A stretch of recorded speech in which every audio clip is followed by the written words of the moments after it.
नमस्कार। आकाशवाणी चंडीगढ़ से प्रादेशिक समाचारों के साथ मैं चंदन शर्मा। पहले इस बुलेटिन के मुख्य समाचार। राष्ट्रपति द्रौपदी मुर्मू ने पशु चिकित्सा और देखभाल में क्रांतिकारी परिवर्तन लाने के लिए नई तकनीक के इस्तेमाल का आह्वान किया। आज चंडीगढ़ के अंबेडकर भवन में गुजरात के पूर्व मुख्यमंत्री और पंजाब भाजपा प्रभारी विजय रूपाणी के निधन पर शोक सभा का आयोजन किया गया। कुरुक्षेत्र में पर्यटकों की सुविधा के लिए सूचना केंद्र खोला गया। हरियाणा विधानसभा अध्यक्ष हरविंद्र कल्याण ने गरौंडा हलके में 3,76,39,000 की 7 परियोजनाओं का उद्घाटन व शिलान्यास किया। सिरसा की कालांवाली नगर पालिका के आम चुनाव का परिणाम घोषित हुआ। महेश कुमार प्रधान पद के लिए चुने गए। अब समाचार विस्तार से। राष्ट्रपति द्रौपदी मुर्मू ने कहा है कि अन्य क्षेत्रों की तरह प्रौद्योगिकी पशु चिकित्सा, औषधि और देखरेख में क्रांतिकारी परिवर्तन लाने की क्षमता रखता है। उत्तर प्रदेश के बरेली में आज सुबह भारतीय पशु चिकित्सा अनुसंधान संस्थान के 11वें दीक्षांत समारोह को संबोधित करते हुए राष्ट्रपति ने कहा कि प्रौद्योगिकी का उपयोग देश भर के पशु चिकित्सा अस्पतालों को सशक्त बना सकता है। राष्ट्रपति ने कहा कि आज वन हेल्थ की अवधारणा विश्व भर में महत्वपूर्ण हो रही है। इस अवधारणा में माना गया है कि मानव, घरेलू और जंगली पशु, वनस्पति और पर्यावरण सभी एक दूसरे पर आश्रित हैं। उन्होंने कहा कि पशु कल्याण के लिए नियमित रूप से पशु आरोग्य मेलों का आयोजन होना चाहिए। उन्होंने कहा कि गांव-गांव में शिविर लगाकर पशुओं की चिकित्सा होने पर पशुओं के साथ साथ समाज भी स्वस्थ रहेगा। आपातकाल लागू किए जाने की 50वीं वर्षगांठ पर भारत के लोकतांत्रिक इतिहास में काले अध्यायों में से एक के रूप में इस अवधि को याद किया जा रहा है। इस अवसर पर देश भर में कई कार्यक्रम आयोजित किए जा रहे हैं। इस अवधि के दौरान मीसा के तहत जेल भेजे गए लोगों को सम्मानित किया जा रहा है। आपातकाल के दौरान की स्थितियों को लेकर राजनीतिज्ञ अरुण वशिष्ठ ने अपने अनुभव साझा किए। जेल के अंदर तो जो माहौल था वो तो सामान्य जो जेल के अंदर हो सकता है और जिसकी आप कल्पना कर सकते हैं, पर वो अतिरिक्त बंदिशें थी इस नाते कि हमारी मुलाकात पर प्रतिबंध था, हमसे कौन मिलने आ रहा है इसका LIU देखती थी। बहुत ही निकट के लोग वो मिलने आ पाते थे। समाज तो जेल से भी ज्यादा डरा हुआ था। जो लोग बाहर थे, रिश्तेदार को नहीं पहचान रहे थे, घर आना जाना नहीं था। हम लोग जो जेल आ गए थे उन परिवारों की देखभाल करने वाले भी हमारे निजी लोग नहीं थे। आज चंडीगढ़ के अंबेडकर भवन में गुजरात के पूर्व मुख्यमंत्री और पंजाब भाजपा प्रभारी विजय रूपाणी के निधन को लेकर शोक सभा का आयोजन किया गया। वे अहमदाबाद में दुर्घटना का शिकार हुए विमान में सवार थे। हरियाणा के मुख्यमंत्री नायब सिंह सैनी ने कहा कि उनका निधन देश के लिए एक अपूरणीय क्षति है। शोक सभा में हरियाणा के राज्यपाल बंडारू दत्तात्रेय, भारतीय जनता पार्टी के प्रदेशाध्यक्ष मोहन लाल कौशिक सहित अन्य वरिष्ठ जन उपस्थित रहे। मुख्यमंत्री ने कहा कि उनका संपूर्ण जीवन भारतीय संस्कृति, राष्ट्रवाद और सेवाभाव के आदर्शों के अनुरूप समर्पित रहा। वे एक सच्चे कर्मयोगी, विचारशील राजनेता और जनमानस से जुड़ी हुई भावना के प्रतीक थे। उनके निधन से देश ने एक ऐसा जननेता खो दिया है जिसने पूरी निष्ठा से संगठन, सत्ता और समाज तीनों के साथ न्याय किया। कुरुक्षेत्र में पर्यटकों की सुविधा के लिए कुरुक्षेत्र के अर्जुन चौक पर सूचना एवं सुविधा केंद्र खोला गया है। कुरुक्षेत्र की उपायुक्त नेहा सिंह ने आज इस केंद्र का उद्घाटन किया। पत्रकारों से बातचीत में उन्होंने बताया कि इस केंद्र में देश विदेश से आने वाले पर्यटकों के लिए सभी सुविधाएं मुहैया करवाई गई हैं। उन्होंने बताया कि केंद्र में पर्यटकों के लिए यातायात, आसपास के पर्यटक स्थलों के भ्रमण के साथ साथ रहने व खाने की सुविधा भी उचित दामों में उपलब्ध कराई गई है। उपायुक्त नेहा सिंह ने बताया, यहाँ पर हमने सेंटर्स खोले, वो वहाँ पर बकायदा क्लॉक रूम में अपना सामान रख सकता है। रेस्टिंग सेंटर भी है, लाउंज रूम्स है और कुछ बेड्स भी लगा रखे हैं। अगर किसी को आराम की जरूरत है वो बिल्कुल मिनिमल कॉस्ट पर यहाँ पर प्रोवाइडेड है। कैंटीन है, तो वो 3-4 घंटे भी कोई रुककर आसपास जगह को विजिट करना चाहता है तो उसके लिए भी सभी सुविधाएं हैं। उपायुक्त नेहा सिंह ने कहा कि महत्वपूर्ण स्थानों पर और सूचना केंद्र खोले जाएंगे। ये हमारा पहला ऐसा केंद्र है इन्फॉर्मेशन सेंटर। हमारा यही उद्देश्य है कि आने वाले दिनों में हम ऐसे और भी मल्टीपल इन्फॉर्मेशन सेंटर्स खोले। जैसे माननीय मुख्यमंत्री की अपेक्षा है कि बस स्टैंड पर, रेलवे स्टेशन पर, ज्योतिसर में, जहाँ जहाँ पे सबसे ज्यादा आगमन है पर्यटकों का, वहाँ हम उनको ये सारे इन्फॉर्मेशन, सारी फैसिलिटीज प्रोवाइड करेंगे। उन्होंने कहा कि जब कोई पर्यटक बाहर से कुरुक्षेत्र पहुंचता है तो उसे कुरुक्षेत्र के बारे में पूरी जानकारी नहीं होने के चलते कई परेशानियों का सामना करना पड़ता है।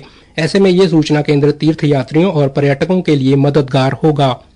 इस अवसर पर मौजूद कुरुक्षेत्र विकास बोर्ड के मुख्य कार्यकारी अधिकारी पंकज सेतिया ने बताया कि कुरुक्षेत्र पहुंचने वाले पर्यटकों को सूचना केंद्र पर सेल्फ हेल्प ग्रुप के द्वारा बनाई गई अनेक वस्तुएं भी देखने को मिलेंगी, जिन्हें वे खरीद भी सकेंगे। उन्होंने कहा कि उन्हें ब्रह्म सरोवर का पानी, ज्योतिसर वट वृक्ष की मिट्टी व पत्तों से बना एक महाशक्ति बॉक्स भी दिया जाएगा, जिससे कि वे कुरुक्षेत्र की पावन धरा की निशानी अपने साथ अपने घर ले जा सकें।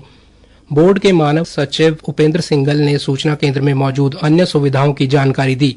उन्होंने बताया, कुरुक्षेत्र में आने वाले पर्यटकों को एक सुविधा मिले, एक ऑर्गेनाइज तरीके से हम उनका तीर्थाटन कराएं। इसी विषय को लेके आज ये इंफॉर्मेशन और फैसिलिटेशन सेंटर का शुभारंभ हुआ है। यात्री आके पम्फलेट्स के माध्यम से और हमारे टूर गाइड्स के माध्यम से कुरुक्षेत्र को समझ सकता है। यहाँ पे एक डॉक्यूमेंट्री रूम बनाया गया है, तो वो बैठ के पूरा का पूरा डॉक्यूमेंट्री देख सकते हैं, कुरुक्षेत्र को समझ सकते हैं और फिर यहीं से कैब करके कुरुक्षेत्र का भ्रमण कर सकते हैं। कुछ क्लॉक रूम की व्यवस्था भी बनी हुई है और यहीं से वो होटल बुकिंग कर सकेंगे, यहीं से वो वापस जाते हुए बुकिंग भी कर पाएंगे। प्रादेशिक समाचार आकाशवाणी चंडीगढ़ से प्रसारित किए जा रहे हैं। हमारे बुलेटिनों और ताज़ा समाचारों के लिए आप हमारी वेबसाइट newsonair.gov.in पर लॉगिन कर सकते हैं। हरियाणा विधानसभा अध्यक्ष रविंद्र कल्याण ने घरौंडा हलके में 3,76,45,000 रुपए की 7 परियोजनाओं का उद्घाटन एवं शिलान्यास किया। श्री कल्याण ने गांव भरतपुर में लोक निर्माण विभाग की सड़क से शमशान घाट तक के रास्ते का शिलान्यास किया। इसका निर्माण पंचायती राज विभाग द्वारा किया जाएगा। उन्होंने बताया कि 1,278 मीटर लंबे इस रास्ते के निर्माण पर 57,25,000 रुपए की लागत आएगी। पेवर ब्लॉक से बनाए जाने वाले इस रास्ते का निर्माण कार्य 4 महीने में पूरा होने का लक्ष्य रखा गया है। विधानसभा अध्यक्ष ने सदरपुर गांव में उप स्वास्थ्य केंद्र का भी शिलान्यास किया। इसका निर्माण जिला परिषद की ओर से कराया जाएगा। इस पर 67,26,000 रुपए की लागत आएगी। इस मौके पर उन्होंने ग्रामीणों से खुलकर अपनी समस्याओं व मांगों को रखने को कहा और आश्वासन दिया कि हर वाजिब कार्य को पूरा कराया जाएगा। उन्होंने कहा कि विधानसभा क्षेत्र में स्वयं सहायता समूह की महिलाओं के लिए प्रशिक्षण केंद्र का निर्माण कार्य शुरू हो चुका है। इसे 2 साल के अंदर पूरा कराने का प्रयास किया जाएगा। सिरसा की कालांवाली नगरपालिका में आम चुनाव की मतगणना स्थानीय चौधरी देवीलाल विश्वविद्यालय के डॉक्टर अंबेडकर भवन में शांतिपूर्ण ढंग से संपन्न हुई। मतगणना के उपरांत रिटर्निंग अधिकारी एवं एसडीएम मोहित कुमार ने विजेता प्रत्याशियों को प्रमाण पत्र सौंपे। रिटर्निंग अधिकारी ने शांतिपूर्ण चुनाव प्रक्रिया के लिए सभी का आभार व्यक्त किया। रिटर्निंग अधिकारी एवं एसडीएम मोहित कुमार ने बताया कि नगरपालिका कालांवाली के प्रधान पद के लिए चिन्हित हुए मतदान में महेश कुमार को सर्वाधिक 5,127 मत प्राप्त हुए, जबकि दूसरे स्थान पर रहे सुनील कुमार को 4,098 मत मिले। इसके अलावा नोटा को 104 मत प्राप्त हुए। चुनाव में कुल 12,582 मतदाताओं ने अपने मताधिकार का प्रयोग किया। कुरुक्षेत्र जिले में शाहबाद के गांव धतौड़ी में बरसाती पानी की वजह से लगभग 500 एकड़ फसल खराब हो गई है। ग्रामीणों का कहना है कि पिछले कई दिनों से खेतों में पानी खड़ा है। ग्रामीणों ने प्रशासन में पर बेंतर नाले की सफाई समय से न करने के आरोप लगाए हैं।